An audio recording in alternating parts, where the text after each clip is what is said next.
ይሄኛው ፓርት 2 ነው ስለ ነገረ ብር የሰራውት ዜና። ብር አሁን ተዳከመ፣ ማን ይድረስለት አልቻለም። ሲሪየስሊ ከዚህ በላይ እንዲዳከም ቀጭን ትዕዛዝ በአይኤምኤፍ ወርዶበታል። በየቀኑ የዕቃ ዋጋ መናርና የብር መውረድ ያሳሰባችሁ ወገኖቼ እዚህች ጋር ስሙኝ። ነገሮች አይ ቲንክ ወደ ሌላ ምዕራፍ እየተቀየሩ ነው።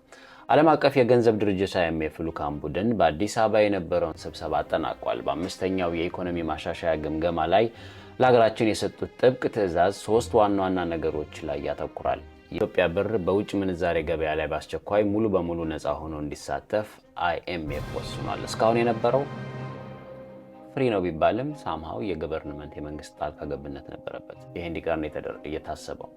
ስለዚህ $1 እስከ 300 ብር ሊደርስ ይችላል። ደህና ምሳ ለመብላት ብሮን በከረጢት ታስሮ መሄድ ሜይቢ ግድ ሊሆን ይችላል። በኪሱ ያለ ገንዘብ ከታክሲም ላይ ያልፍ ይችላል። እያስፈራራው ነው ወይ ነው?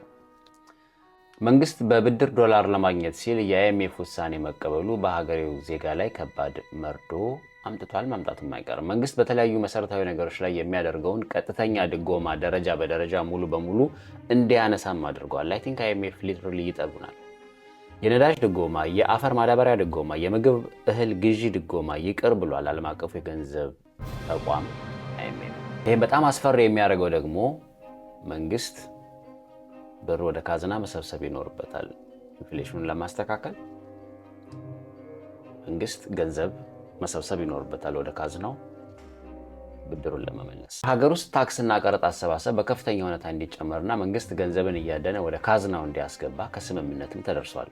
የገቢ ማደኛ አደን በነጋዴዎች ላይ ተፈጻሚ ይሆናል። በተሽከርካሪዎች፣ በነዳጅ ረሃብ፣ በአርሶ አደሮች በአፈር ማዳበሪያ እጥረት ምክንያት ቁርስ በልቶ ምሳ መድገም